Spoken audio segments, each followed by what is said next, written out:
Hey guys, welcome to my channel be with chemistry. So मैंने जैसा कि आप लोगों से प्रॉमिस किया था कि मैं tick mark direct from NCERT all important topic plus in text question examples plus exercise question मैं आपको टिक लगाऊंगी। किस तरह से आपको उनको पढ़ना है मैं ये भी आपको बताऊंगी, और साथ ही इनमें से आपको किन क्वेश्चन पे बहुत ज़्यादा स्ट्रेस देना है, किन क्वेश्चन को सिर्फ ऊपर ऊपर से पढ़ना है, मैं आपको सब कुछ बताऊंगी कि आपको एनसीईआरटी एक्चुअल में किस चैप्टर के लिए किस तरीके से पढ़नी है। मैं आपको चैप्टर वाइज बताऊंगी। जो आज का हमारा है ये है सोल्यूशन चैप्टर का, जो कि आपका बुक का चैप्टर नंबर 2 है। और सॉलिड स्टेट अगर कंफर्म हो जाएगा तो मैं उसका भी आपको करा दूंगी, लेक्चर भी करा दूंगी। अब बिना टाइम वेस्ट किए बिल्कुल डायरेक्ट हम एनसीईआरटी बुक से टिक मार्क करते हैं। मैं आप लोगों को सजेस्ट करूंगी आप अपने पास एनसीईआरटी बुक, पेंसिल या पेन, आप जिससे भी टिक मार्क करना चाहते हैं वो लेकर बैठे, क्योंकि मैं आपको सब कुछ अप्रोच बताने वाले, आपको जिनमें पढ़ना किस तरीके से है, किस पे बेस्ड किस टाइप के क्वेश्चन आ सकते हैं, मैं आपको सब बताऊंगी ताकि आपको एग्जाम में कोई दिक्कत ना हो और आप अपना दिमाग में कुछ भी ठूसे नहीं, सिर्फ और सिर्फ समझिए, आप अपने दिमाग को स्टफ नहीं करेंगे। ठीक है, तो बिल्कुल चलते हैं अपने पीडीएफ की तरफ और आप अपनी एनसीईआरटी बुक का फर्स्ट पेज खोल के बैठ जाइए। हम आ गए अपनी पीडीएफ की तरफ। आप देख सकते हैं चैप्टर नंबर 2 सोल्यूशन है। तो इसका बिल्कुल हम स्टार्ट करते हैं। ये जो आपका फर्स्ट पेज होता है इसको हम इंट्रो पेज बोलते हैं, इसका हमें कुछ ज़्यादा काम नहीं है हमारे लिए। टाइप्स ऑफ सोल्यूशन मैं आपको इजीली अच्छे से करा चुकी हूँ, कंपोनेंट्स करा चुकी हूँ। हाँ, ये जो पहली चीज़ आती है ये है इसका टेबल। इस टेबल को आप डबल टिक कर लीजिए क्योंकि ये आपके इंपॉर्टेंट है। मैंने आपको बताया था ये टेबल मैंने अपने पार्ट 1 में दे रखा है, आप वहाँ से प्लीज़ पढ़िए क्योंकि वहाँ पे मैंने आपको एग्जाम्पल बहुत ईजी दे रखा है। ये जो एग्जाम्पल्स है अगर आपको याद होते हैं देन वेल एंड गुड, मुझे कोई प्रॉब्लम नहीं है। बट अगर ये एग्जाम्पल में आपको दिक्कत हो रही है तो आप वहाँ से एग्जाम्पल पिकअप कर सकते हैं। मैंने इस टेबल को बहुत ईज कर दिया आपके लिए। साथ ही गैस सोल्यूशन मतलब आपसे पूछा जाएगा कि किसका एग्जाम्पल है, तो आप इस तरीके से इस क्वेश्चन को सॉल्व कर सकते हैं। ये टेबल आपके न्यूमेरिकल सॉल्विंग में भी इंपॉर्टेंट है। ये बात मैंने आपको अपने क्वालिटेटिव वाले न्यूमेरिकल्स में बताया था। ठीक है, उसके बाद ये है कि एक्सप्रेसिंग कंसंट्रेशन सॉल्यूशंस। जो ये कंसंट्रेशन टर्म्स ही आप 11th क्लास में पढ़ चुके हैं, इन पे बेस्ड मैंने आपको बहुत अच्छे से फॉर्मूले दिए हैं। इन पे ये फॉर्मूले डायरेक्ट नहीं आते, हाँ, मगर मैं कह सकती हूँ इन पे बेस्ड न्यूमेरिकल अगर आएंगे भी तो बहुत इजी होंगे वो न्यूमेरिकल्स। और अगर आपने कॉलिगेटिव प्रॉपर्टी वाली वीडियो मेरी देखी है या कॉलिगेटिव प्रॉपर्टी के क्वेश्चन आप अगर सॉल्व कर पा रहे हैं तो इसका मतलब है कि आपको ये न्यूमेरिकल करने में कोई दिक्कत नहीं होगी, तो आप इन न्यूमेरिकल पर ज़्यादा फोकस ना करें। ठीक है, नेक्स्ट चलते हैं। इनमें से जो एग्जाम्पल है आप एक आध ट्राई कर सकते हैं। एक होता है डेंसिटी वाले टाइप का क्वेश्चन, अगर मिलेगा तो मैं आपको दिखा दूंगी। जो उस टाइप के क्वेश्चन होते हैं आप उनको जरूर कर ले, क्योंकि उसमें बच्चे कई बार कंफ्यूज हो जाते हैं कि डेंसिटी किसकी आखिर गिवन है, सोल्यूशन की गिवन है या आपके जो सॉल्यूट सॉल्वेंट की गिवन है, तो वो चीज में कंफ्यूजन क्रिएट हो जाती है। तो आपको डेंसिटी वाला करना होगा। मैंने पार्ट 1 में पॉइंट्स टू रिमेंबर में भी आपको एक फॉर्मूला दिया था डेंसिटी के लिए, वो फॉर्मूला बेस्ट फॉर्मूला है। अगर आपको वो फॉर्मूला याद है तो आप डायरेक्ट अप्लाई कर सकते हैं। ठीक है, इसके बाद जो नेक्स्ट पे आते हैं हम सॉल्युबिलिटी। सॉल्युबिलिटी का मैंने बहुत अच्छे से आपको बताया था, और सॉल्युबिलिटी का कुछ खास ऐसे है नहीं कि आप पढ़ के जाए। कुछ एक पॉइंट है जो मैंने पॉइंट वाइज आपको करा दिया है, solubility of liquid in gas. ठीक है, तो नेक्स्ट चीज पे अब आते हैं। जो इंपॉर्टेंट चीज है वो एक एग्जाम्पल नंबर है आपका ये 4। ये एग्जाम्पल नंबर 4 इसलिए इंपॉर्टेंट है, अगर इस क्वेश्चन को मैं तोड़ के बनाऊं तो ये क्वेश्चन इंपॉर्टेंट हो जाता है 1 मार्क के लिए। ठीक है, तो आप ये क्वेश्चन एक बार ट्राई कर लीजिए। इसके बाद जो आता है आपका ये 2.8 एंड हाँ, ये जो आपका है Henry's law find several application in industry and explain some biological phenomena. ये आपके लिए क्यों इंपॉर्टेंट है, क्योंकि इसमें 2 टर्म आते हैं। एक होता है ये बेंड्स, फाइन, और जो दूसरा टर्म है ये है यहाँ पे ये आपका एनोक्सिया। ठीक है, ये जो पॉइंट है ये वाला पॉइंट और जो आपका ये वाला पॉइंट है, ये 2 पॉइंट आप क्यों पढ़ लीजिए, इसलिए क्योंकि 1 मार्क के लिए भी इंपॉर्टेंट है। और जब मैं 12th में थी तो एक बार इसको एज अ पैसेज दिया गया था और उसमें से हमें क्वेश्चन पिकअप करना था। हमसे पूछा था कि वो क्या चीज है, वो बेंड है या एनोक्सिया है, जिसमें हमारे साथ हमारे ये हमें इनएबिलिटी आ जाती है। आपको उस टाइम पे बताना होगा कि क्या है। इसीलिए हेनरीज लॉ वैसे भी आपके एग्जाम के लिए बहुत ज्यादा इंपॉर्टेंट है, चाहे वो न्यूमेरिकल के पार्ट बोल ले, चाहे वो उसकी स्टेटमेंट बोल ले, या चाहे हम उसके लॉ या एप्लीकेशंस बोल ले, तो आपके लिए ये हेनरीज लॉ इंपॉर्टेंट ही है। आप हेनरी लॉ को कभी स्किप नहीं कर सकते, आपको हर तरीके से इसको पढ़ना ही पढ़ना है। ठीक है, तो ये बहुत ज्यादा इंपॉर्टेंट चीज आ गई है। जो अब नेक्स्ट चीज पे चलते हैं आगे, वेपर प्रेशर नहीं है ये, इसके मैं करा चुकी हूँ। इनकी सिर्फ फॉर्मूला इंपॉर्टेंट, डेरिवेशन है मैंने बहुत इजी तरीके से कराया आपको। ये जो एग्जांपल है 2.5, ये एग्जाम्पल मैंने आपको खुद कराया है अपने कॉलिगेटिव न्यूमेरिकल वाले उसमें पार्ट में।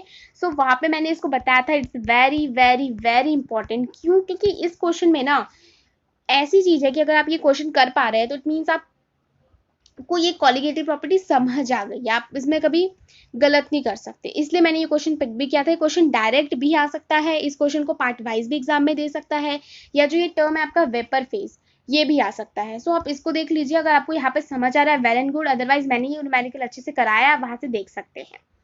रॉल्स लॉ जो है, ये भी रॉल्स लॉ स्टेटमेंट के तौर पे इंपॉर्टेंट हो जाता है ये, बस इससे ज़्यादा कुछ है नहीं। इसका एक फॉर्मूला है ये रहा, बस ये भी मैंने आपको बहुत अच्छे से बताया। मैंने नोट्स में डायरेक्ट लिख रखा है, मैंने जो नोट्स में लिख दिया आपने वो भी पढ़ लिया ना, काफ़ी है, आपको बुक टच करने की ज़रूरत ही नहीं पड़ेगी।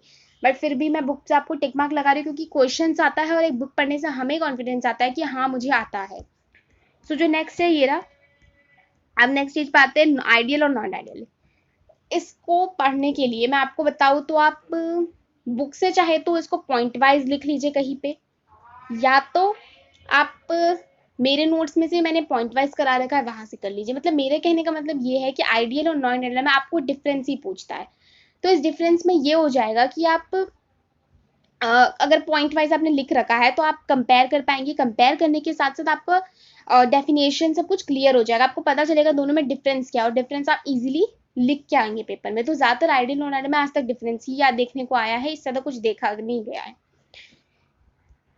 इसके बाद जो नेक्स्ट चीज आपकी आ जाती है वो है ये नीचे आते हैं तो ये वाला एग्जाम्पल, मैं ये एग्जाम्पल ढूंढ रही थी।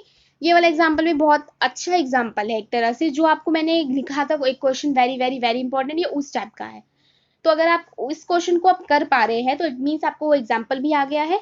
और फिर ये मैं आपको सजेस्ट करूंगा, आप पहले वो एग्जाम्पल करिए फिर इस क्वेश्चन पे आइए, आप इजीली इसको सॉल्व कर पाएंगे। ये भी एक अच्छा क्वेश्चन है। नेक्स्ट आते हैं जो चीज है 2.6, नहीं ये इंपॉर्टेंट है। एलिवेशन बॉइलिंग पॉइंट, ये जो कॉलिगेटिव प्रॉपर्टी इनकी मैं आराम से करा चुकी हूँ। हाँ ये जो है आपका elevation constant, molar elevation ebullioscopic constant, मैं आपको बार बार स्ट्रेस डालूंगी इस बात पे कि इसकी डेफिनेशन करके ही जाइए। इसका नाम याद कर लीजिए कि मोलर एलिवेशन कांस्टेंट को हम अदर नेम में क्या बोलते हैं, ठीक है। ऐसे ही सेम फ्रीजिंग पॉइंट का भी है, आपको उसको भी आप कर लीजिए। फॉर्मूला तो आपको याद रखना ही है न्यूमेरिकल के लिए। ये रहा डिप्रेशन इन फ्रीजिंग पॉइंट का, और ये रहा इसका ये क्या है, ये फ्रीजिंग पॉइंट, डिप्रेशन कांस्टेंट और मोलर। तो आपको ये कर लेना चाहिए। और इसका भी नाम है अपना, ये आप याद लिख लीजिएगा, क्रायोस्कोपिक कांस्टेंट। ये भी इंपॉर्टेंट है, फॉर्मूला आपको याद रखना ही रखना है। मैं आपको ये एग्जांपल्स इसलिए टिक नहीं लगा रही क्योंकि मैंने अपने उसमें वीडियो लेक्चर में करा रखा है। सो आप वहां से अगर देख ले तो ठीक है, अदरवाइज आप ये एग्जाम्पल करना चाहे तो कर सकते हैं। बहुत अच्छी बात है आप सारे अगर क्वेश्चन कर लेते हैं तो। फिजिकल केमिस्ट्री में तो आपको एक भी क्वेश्चन नहीं छोड़ने चाहिए, आपको सारे न्यूमेरिकल करके जाने चाहिए, क्योंकि हर एक न्यूमेरिकल में एक नया कॉन्सेप्ट उभर के आता है।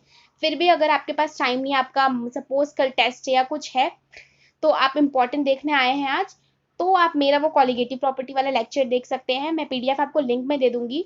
उससे ये होगा, मैंने उसमें आपको कुछ ज़्यादा टाइम वेस्ट नहीं कराया है। क्वेश्चन में मैंने सारे क्वेश्चन सॉल्व नहीं कराया, आपको मैंने टाइप्स बताया है, मैंने आपको अप्रोच बताया है, क्योंकि सीबीएसई आपको पता है कि हर एक स्टेप के मार्क्स देता है।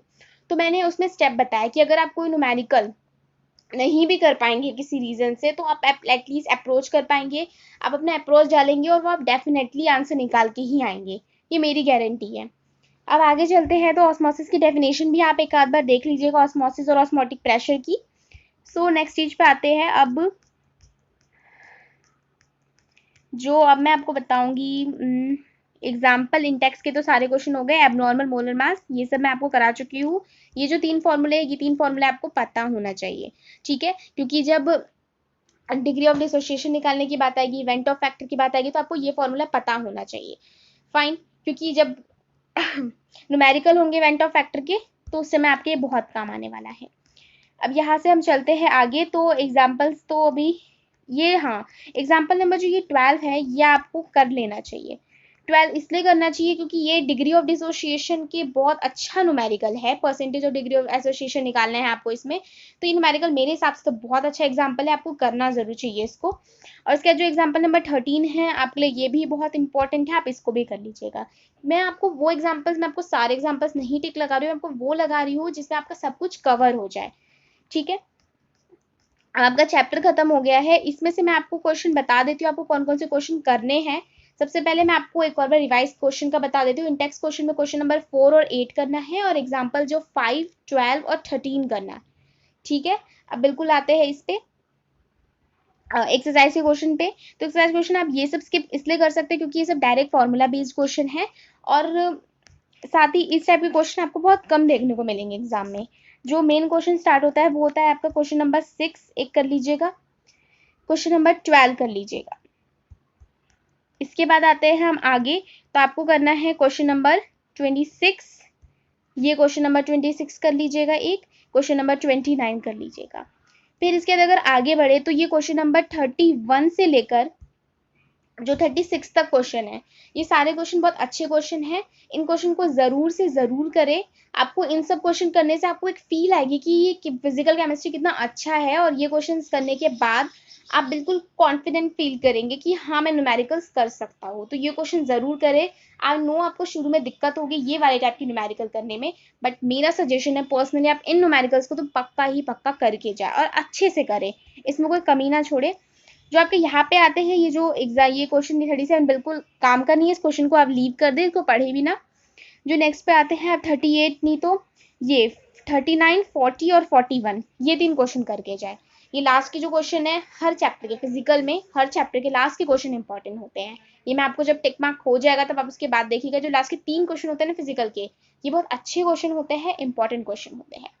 ठीक है, अब मैं आपको एक चीज साफ साफ बताती हूँ कि मैंने आपको टिक लगाए सारे क्वेश्चन, बट मैं आपको एक पर्सनली सजेस्ट दूँ, आप सारे क्वेश्चन एक बार ट्राई जरूर से जरूर करें क्योंकि आपको सीखने आए 12th में। आपको सिर्फ एग्जाम पास आउट नहीं करना है, आपको सिर्फ अच्छे मार्क्स नहीं चाहिए, कुछ सीख कर भी जाना है ताकि आगे आप किसी को पढ़ा सके। ठीक है, तो आप सारे क्वेश्चन एक बार ट्राई करें। सपोज आपका कल टेस्ट है या कुछ ऐसा है कि आपको प्रिपेयर रहना है, आपको बहुत जल्दी है प्रिपेयर करना है, तो आप उस टाइम पे ये इंपॉर्टेंट क्वेश्चन करें एक बार, तो आप सारा का सारा करें। ठीक है, तो फर्स्ट अटेम्प्ट है उसमें सब कुछ पढ़े, सेकेंड अटेम्प्ट में आप इंपॉर्टेंट कर सकते हैं और थर्ड अटेम्प्ट में आप वो कीजिए जो आपको हार्ड लगता है, जो आपके हिसाब से इंपॉर्टेंट है। ठीक है, ये पढ़ने का तरीका होता है। सो आई होप आपको वीडियो अच्छी लगी होगी। मैंने इंपॉर्टेंट ढूंढने में बहुत मेहनत की है, सो प्लीज़ लाइक तो बनता है और कमेंट करके बताएं कि ये सीरीज़ आपको कैसी लगी, तो मैं इसके बाद और सीरीज़ अपलोड करने के लिए मोटिवेट रह सकूं, मैं आपको सीरीज़ देती रहूं लगातार। So thank you so much. Channel को प्लीज़ सब्सक्राइब कर दें और शेयर करें अपने फ्रेंड के साथ ताकि वो भी इंपॉर्टेंट क्वेश्चन करके आपकी तरह अच्छे मार्क्स गेन कर सके। और तो चलिए वीडियो ऑफ करते हैं। Okay bye, thank you so much.